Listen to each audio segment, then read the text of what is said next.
Bonjour à tous et à toutes, c'est Julie, je vous retrouve pour une nouvelle vidéo qui va concerner la pleine lune qui aura lieu dans le signe des Gémeaux le lundi 27 novembre. Avant de commencer, j'ai juste une petite question à vous poser. Je sais pas vous, mais moi je suis particulièrement agacée par la présence des publicités sur YouTube. J'étais pas confrontée à ce problème jusqu'à récemment. Parce que j'avais un très bon bloqueur de pub, mais c'est peut-être votre cas. Maintenant, on ne peut plus avoir des bloqueurs de publicité.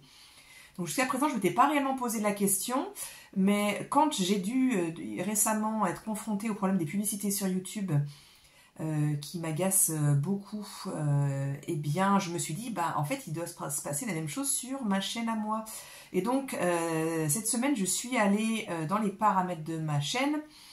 Bref, et j'ai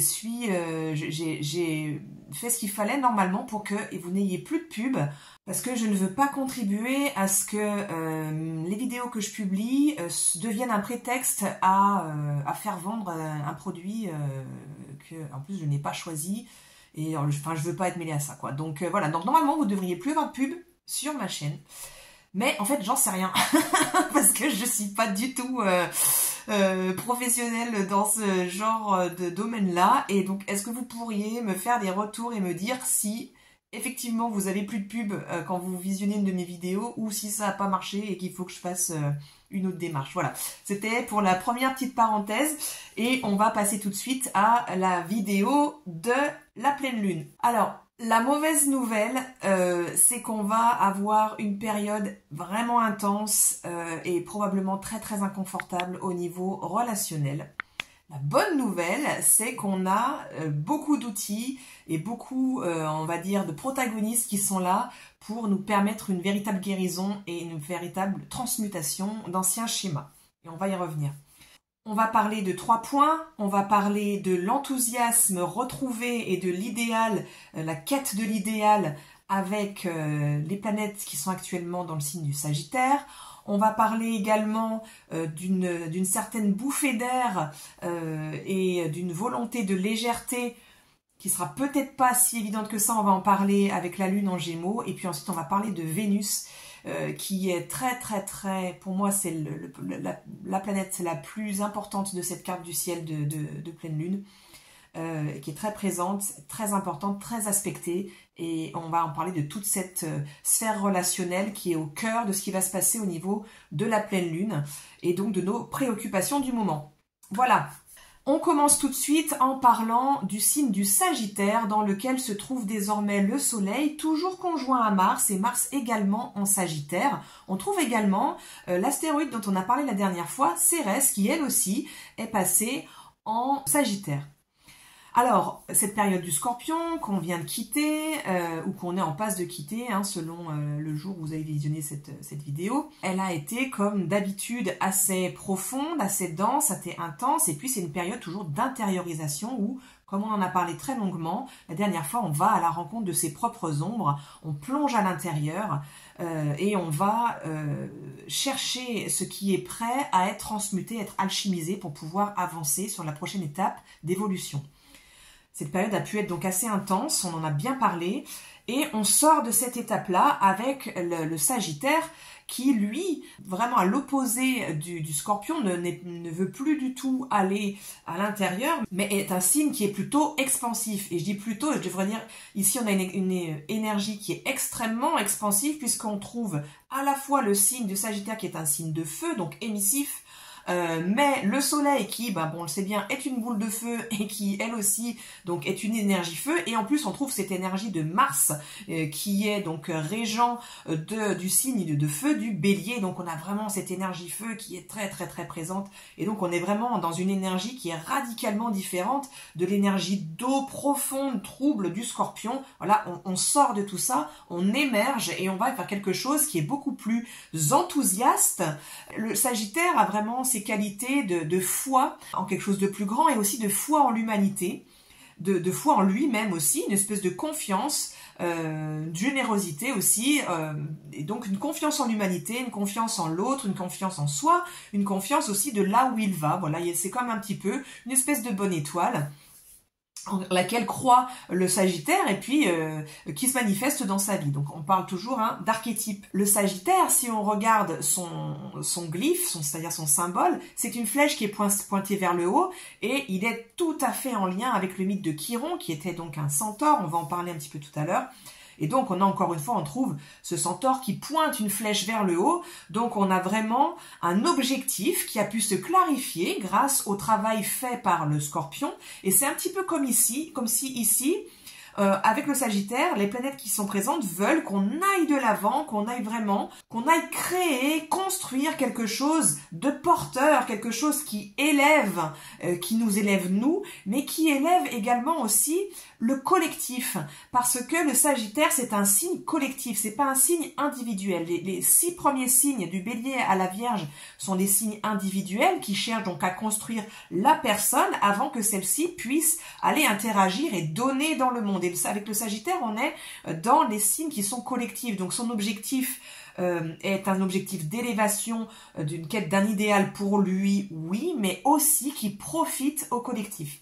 Donc avec toute cette ouverture du Sagittaire, on a comme l'impression qu'avec toutes ces planètes qui y sont présentes, le but est de transcender les ombres qui ont été mises en lumière par le travail fait pendant le Scorpion pour pouvoir en faire quelque chose qui est porteur, qui est créateur et utiliser ce qu'on a pu découvrir, ce qu'on a pu guérir et mettre vraiment à l'œuvre pour retrouver une certaine entièreté et faire de cette espèce de plomb qu'on transforme en or un tremplin en fait pour aller vers l'avant. Et peut-être que ce travail d'introspection nous a permis de clarifier certaines choses, de clarifier là où on avait envie d'aller, et c'est mis en lumière et c'est favorisé avec ce Sagittaire qui nous dit oui, ok, c'est par là, on y va, on vise haut, on vise loin, et on a les moyens, on a cet élan pour pouvoir mettre en place, en tout cas le départ de ce projet-là, de cette intention-là.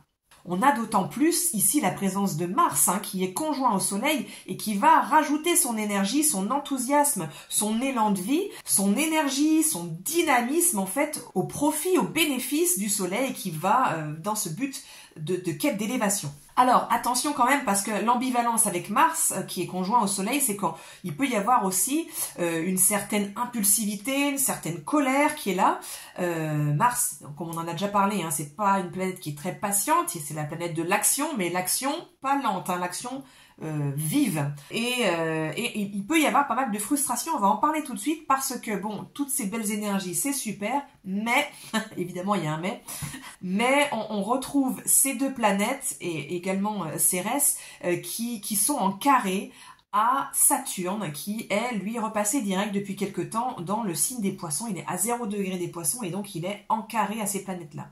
Alors Saturne, lui, il vient un petit peu freiner ces élans-là, les élans du Soleil et les élans de Mars aussi, et il vient apporter une autre énergie. Saturne, il peut apporter ici pas mal de doutes. C'est un peu comme si ce qu'on avait mis en lumière avec tout notre travail pendant le passage dans le signe du Scorpion, eh bien, avait pu apporter quelque chose de tellement chamboulant sur ce qu'on a découvert sur nous, sur nos fondements, sur l'histoire sur laquelle on s'est créé en fait et construit, et aussi sur nos repères en fait finalement, que ça peut être quelque chose de très perturbant à tel point que on a besoin d'un temps pour s'en remettre, on a besoin d'un temps pour intégrer et pour arriver dans une sorte de convalescence finalement de ce qui nous a tellement chamboulé, tellement perturbé. Et je pense que ce temps de convalescence, il est vraiment nécessaire. On parle vraiment de médecine et de guérison ici, avec l'archétype du centaure Chiron, qui était donc un centaure qui était très raffiné, c'était un médecin, c'était un professeur, un enseignant, un guide, et qui était également astrologue d'ailleurs dans la tradition. Et ce centaure a tout à voir avec le mythe de la guérison, non seulement parce qu'il était médecin, mais parce que dans le mythe de centaure, eh bien, il se retrouve blessé par une flèche empoisonnée blessée par l'un de ses élèves, et lui qui est le grand médecin qui peut tout guérir, eh bien ne peut pas guérir cette blessure-là, et il finit par en mourir d'ailleurs. Donc voilà, on a l'ambivalence dans Chiron de la blessure et de la guérison.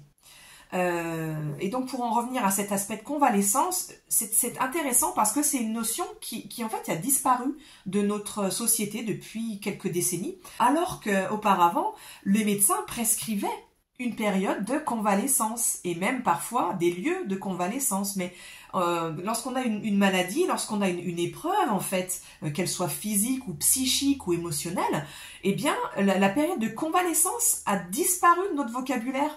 Alors qu'en fait c'est une notion qui est cruciale et qui a toute son importance.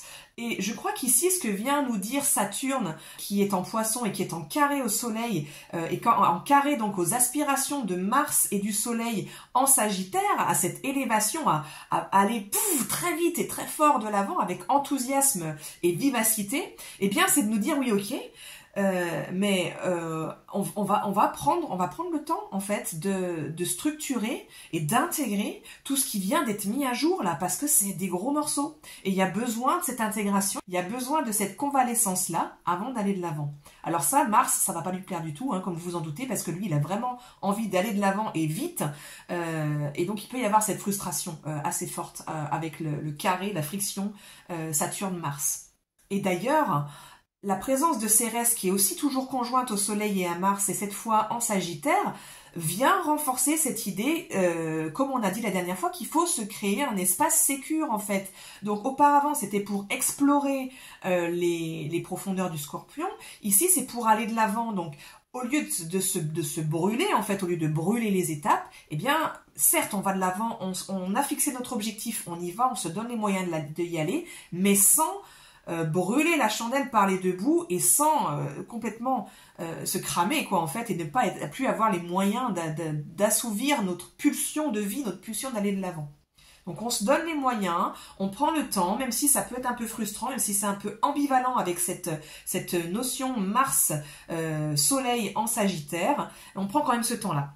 Le deuxième point qu'on va aborder bien sûr pour cette pleine lune, c'est évidemment la lune. La lune est en Gémeaux, elle est opposée évidemment au soleil puisque c'est une pleine lune. Et ici la lune en Gémeaux, elle vient nous dire après toutes ces introspections en Scorpion, j'ai besoin d'air là, j'ai besoin de respirer, j'ai besoin de légèreté, j'ai besoin de joie, j'ai besoin de rire, j'ai besoin de jeu, j'ai besoin d'exploration, de communication, d'échange en fait.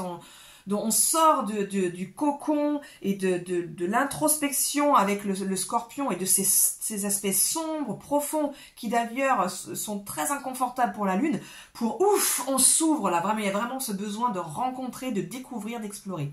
Donc voilà, la Lune, elle a vraiment besoin de ça. Et donc du coup, si en ce moment vous avez ce besoin d'exploration, s'il y a un nouveau sujet qui vous appelle, une opportunité qui vous vient, mais allez-y, c'est le moment justement de recharger les batteries. Et la Lune a vraiment besoin de cette nourriture-là en ce moment pour se sentir bien. Donc ça peut être des nouveaux apprentissages, mais ça peut être aussi des nouvelles rencontres, ça peut être envie aussi de transmettre, de parler aux autres de ce qu'on a découvert, de ce qui nous intéresse.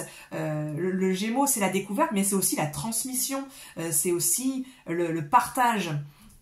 Donc il y a tout cet élan-là qui peut être très présent, et bien sûr que c'est le moment d'y aller, les énergies poussent à ça, donc allons-y. D'autant plus que même si c'est en opposition, hein, le Sagittaire et le Gémeaux sont tous les deux des signes qui sont ouverts à l'autre, qui sont ouverts au monde et qui ont envie d'explorer, mais le Gémeaux, lui, a plus envie d'explorer, de découvrir, et puis de transmettre et de passer à autre chose, alors que le Sagittaire, lui, a plus envie d'approfondissement, de spécialisation plutôt que d'approfondissement d'ailleurs, d'un certain domaine pour le transmettre ensuite, mais avec cette qualité de spécialiste. Alors que le Gémeaux, lui, c'est plus quelque chose d'enthousiaste.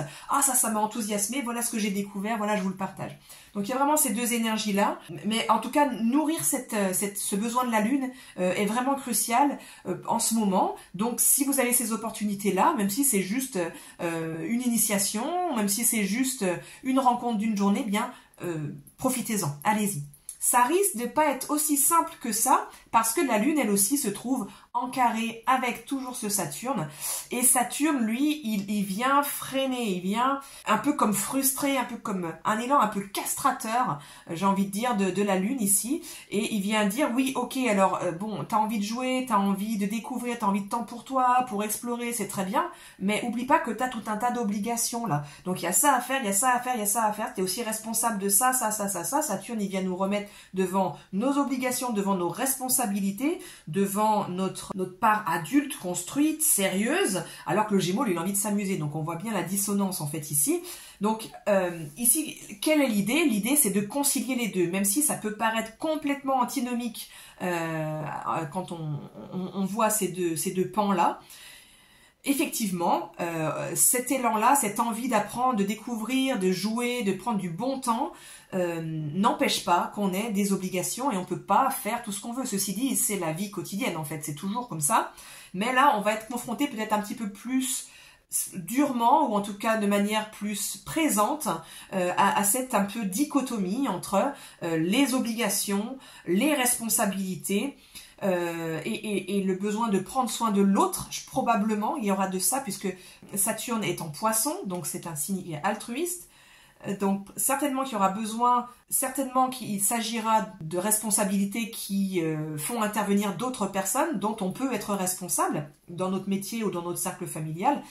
Ça va être comment concilier les besoins de la Lune parce qu'elle a besoin de se nourrir après ce passage difficile par des choses légères qui lui apportent de la découverte, de la rencontre, de l'échange, et comment en même temps avoir toujours ce rôle de responsable-là auquel on ne peut pas échapper, ça fait partie de nous, c'est deux parties de nous, et comment les faire cohabiter, et comment l'une peut nourrir l'autre, c'est-à-dire comment le fait de se nourrir avec de la découverte, avec des choses qui nous nourrissent nous, peut ensuite nourrir les relations dont on est responsable en fait.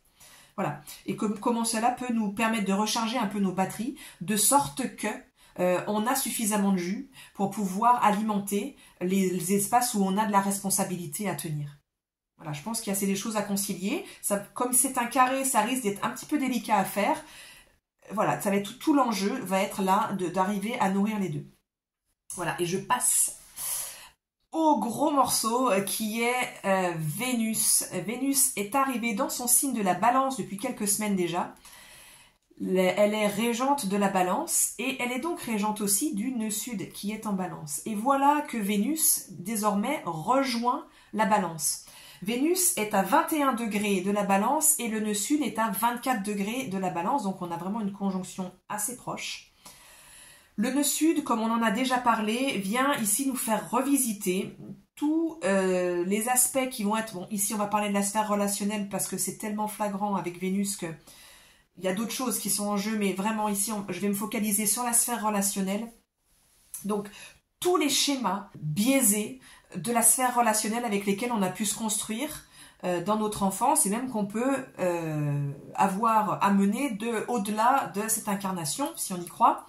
Tous ces schémas relationnels qui sont devenus handicapants et qui entravent notre évolution personnelle, eh bien, on est amené à les revisiter avec ce nœud sud en Balance. Le fait que la régente du nœud sud devienne ici en conjonction avec ce nœud sud en Balance, eh bien, là, on a vraiment tous les ingrédients pour que d'anciennes relations, d'anciens modèles de relations, d'anciennes épisodes douloureux dans la relation puissent se rejouer, se revivre, ou que dans des relations actuelles, il y ait des choses qui aient pu peut-être être un petit peu non dites, ou en tout cas ne pas pouvoir avoir évolué jusqu'à présent et être entravantes, qui vont revenir probablement assez fortement sur le devant de la scène. Pourquoi je dis fortement? Parce que cette conjonction qui est déjà puissante en elle-même se trouve en carré à Pluton, qui est toujours en carré au nœud, et que donc on va avoir vraiment de la difficulté, ça va être toutes les choses qui vont être un petit peu malsaines et qui vont vraiment avoir trait aux luttes de pouvoir. Je crois vraiment qu'il va y avoir des choses comme ça qui vont être très très très puissamment présentes parce que on a cette Vénus et ce nœud sud qui sont en Balance et On sait que l'ombre de la balance, c'est vraiment de se suradapter à l'autre pour préserver l'harmonie, pour préserver les apparences, pour préserver la paix, et donc de se mettre en retrait, de se fermer à qui on est pour pouvoir ne pas trop faire de vagues et faire en sorte que l'harmonie soit préservée, l'équilibre soit préservé, la paix soit préservée. Alors, on sait très bien que sur du long terme, ce sont des stratégies qui ne fonctionnent pas, puisqu'on ne peut pas sur du long terme se mettre en retrait, se couper de soi-même et se suradapter en permanence. Il y a forcément un moment où ça va revenir fortement et ça risque d'exploser. Ce moment, ça peut être maintenant. Il peut y avoir des crises de couple, des crises relationnelles, et aussi d'anciennes relations qui peuvent revenir, des choses pas résolues qui reviennent pour pouvoir être résolues. Alors, ça risque d'être vraiment assez inconfortable. On va pas se mentir, hein. L'allié qu'on va pouvoir trouver là-dedans, c'est Chiron. Parce que Chiron, il est toujours conjoint au nœud nord. Donc là, il est à 15 degrés du bélier. C'est une conjonction un peu large. Et le nœud nord est à 24 degrés. Donc il est opposé au nœud sud, du coup. Et il est opposé à Vénus. Il est un peu plus près de Vénus que du nœud sud dans son opposition. Et Chiron, comme je vous le disais tout à l'heure, donc c'est le centaure, et donc l'astéroïde, qui va, dans son archétype, à la fois traiter de la blessure et traiter de sa guérison. Donc c'est à travers la blessure, c'est dans la blessure qu'on a la guérison, qu'on a le potentiel de guérison. Donc il y a à la fois ce potentiel des guérisseurs et à la fois ce potentiel de blessure dans la présence de Chiron. Opposé à Vénus, on voit bien que on va repasser par tous les épisodes non résolus, non encore guéris de notre vie relationnelle, probablement amoureuse ou en tout cas des relations assez intimes, assez proches avec la balance et avec Vénus ici, en balance, pour pouvoir revisiter ces épisodes. Et en fait, il y a deux choix qui s'offrent à nous. Soit on va s'opposer à ce mouvement-là et ça risque d'être d'autant plus violent, soit on va freiner, on va reculer, on va pas vouloir parce que c'est trop effrayant. Et à juste titre, hein, c'est extrêmement effrayant d'aller se replonger dans des dynamiques relationnelles qui ont pu être blessantes, qui ont pu être humiliantes, qui ont pu être rabaissantes, ou qui ont pu être de l'ordre de je m'efface complètement au bénéfice de l'autre, pour pouvoir ici donc redépasser tout ça, transmuter tout ça. Ça, évidemment que ça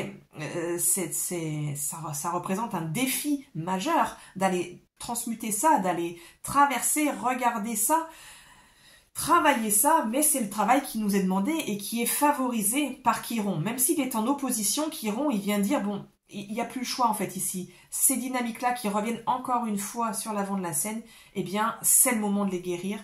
Il y a vraiment une pression qui est faite entre Chiron, le nœud sud, Pluton. On n'a pas le choix là. Il y a vraiment une ou plusieurs dynamiques biaisées relationnelles qui vont être obligatoirement revisitées et qu'on nous demande de changer. Même si c'est inconfortable, même si c'est compliqué, on sait que c'est pour notre bien-être, pour notre évolution, c'est notre chemin d'évolution personnelle et au niveau de l'âme en fait, de traverser ces difficultés relationnelles-là et de les transmuter et de les transcender en fait pour accéder à autre chose. Le fait que Chiron soit en bélier, le signe donc opposé à la balance et le signe de l'affirmation personnelle, nous montre bien qu'ici il risque d'y avoir des dynamiques de l'ordre de l'effacement en fait, comme je disais tout à l'heure, au bénéfice de la relation, au bénéfice de l'autre. Le fait qu'on ait Chiron en bélier va bien nous montrer, nous pointer du doigt que les dynamiques en fait d'effacement de l'autre qu'on peut avoir ici avec ce nœud sud en balance conjoint à Vénus sont à transmuter et qu'ici il est question d'affirmation de soi en fait. Il est question d'affirmation de son énergie de vie, de qui l'on est et de sa sexualité aussi avec le bélier pour aller de l'avant et pour pouvoir s'autoriser en fait l'existence de ces pulsions-là, ces pulsions de vie, ces pulsions sexuelles et cette affirmation de soi. Alors ici, j'ai envie de mettre en garde contre une possibilité de surcompensation, parce que souvent quand on a on a réprimé quelque chose pendant très longtemps ou qu'on a vécu pendant très longtemps sur un modèle où on se mettait en retrait, eh bien, souvent on va surcompenser, c'est-à-dire que au lieu de toujours me mettre en retrait, de m'adapter à l'autre, aux besoins de l'autre, aux désirs de l'autre, aux demandes de l'autre, eh bien, je vais me faire passer en avant tout le temps et je vais foncer, et tant pis pour l'autre, tant pis si l'autre est pas d'accord, tant pis s'il a besoin de s'adapter, et c'est à lui de s'adapter. En fait, je vais exiger de l'autre qui s'adapte. Maintenant, c'est moi qui dis, si je change d'avis au dernier moment, c'est moi qui décide de faire ça, et tant pis pour l'autre, il a qu'à s'adapter. Voilà, donc on voit bien que ça serait une surcompensation extrême. Donc c'est classique en psychologie. L'idée, c'est de prendre conscience que, ok, là je suis en train de basculer dans une surcompensation, c'est pas bon. Pourquoi c'est pas bon? Parce qu'on voit bien qu'on est en train de mettre en place l'autre face de la même pièce. C'est-à-dire que je ne m'efface plus, je suis plus écrasée dans la relation à l'autre, mais c'est moi qui écrase. Donc là, on sort pas du tout du schéma, on est en train de le reproduire, mais à l'inverse. Donc l'idée, c'est bien de trouver une troisième voie, une troisième route, et cette route-là, c'est une route où on va s'affirmer, affirmer sa direction, et en même temps prendre en considération l'autre, c'est-à-dire co-créer un espace où je peux m'affirmer, je peux me dire, je peux mettre en place quelque chose qui est bon et juste pour moi, et en même temps, par la construction d'une nouvelle dynamique relationnelle, par la communication en fait, et c'est là que la Lune va nous aider en Gémeaux, créer quelque chose et co-créer avec l'autre quelque chose où lui aussi va pouvoir s'affirmer, se réaliser et mettre en place quelque chose qui est juste et bon pour lui, pour elle. Donc tout ça, c'est un retravail de la sphère relationnelle et de la dimension relationnelle et comment j'interagis dans mes relations intimes et personnelles. Et ça ne peut pas se faire tout seul. Si en face de vous, vous avez une personne qui n'est pas du tout ouverte à ce changement-là, eh bien, il y a certainement une impasse relationnelle qui va être en place parce que on a besoin pour mettre en place un tel travail de la redéfinition et la redynamisation, recréation d'une dynamique relationnelle que les deux protagonistes soient acteurs dedans et volontaires et aient envie, parce que ça demande une remise en question tellement profonde de soi-même, de ce qu'on a vécu, de ce avec quoi on s'est construit et de la dynamique à part entière de la relation. Encore une fois, c'est un travail profond, c'est un travail intime, c'est un travail extrêmement demandeur d'énergie qui va vraiment être soutenu et facilité par la présence d'une personne habilitée à faciliter ces transmutations-là en termes de relations. Donc, trouver les soutiens, les thérapeutes, les groupes vraiment qui tiennent la route et qui vont vraiment pouvoir vous aider à passer à une autre étape, à transmuter les choses de manière vraiment concrète, efficace, même si c'est bien sûr sur du long terme que ça va se créer tout ça, mais qui vont pouvoir permettre un espace vraiment sécure et où vous allez pouvoir déposer tout ce qui a besoin d'être déposé pour pouvoir créer et co-créer cette nouvelle dynamique relationnelle. Voilà, je m'arrête ici pour aujourd'hui. Encore merci pour tous vos retours sur la dernière vidéo, ça m'a fait vraiment très plaisir. Si cette vidéo vous a plu, n'hésitez pas à vous abonner, à mettre un pouce en l'air, ce qui permettra à YouTube de dire que bah ouais, ce genre de vidéo, ça vous intéresse. Voilà, si vous souhaitez travailler avec moi, vous trouverez des infos dans la barre de description. Parlez-en autour de vous. Je vous souhaite une très très belle période et je vous souhaite tout le meilleur, plein de courage et de douceur et de gentillesse envers vous-même pour cette traversée. À bientôt!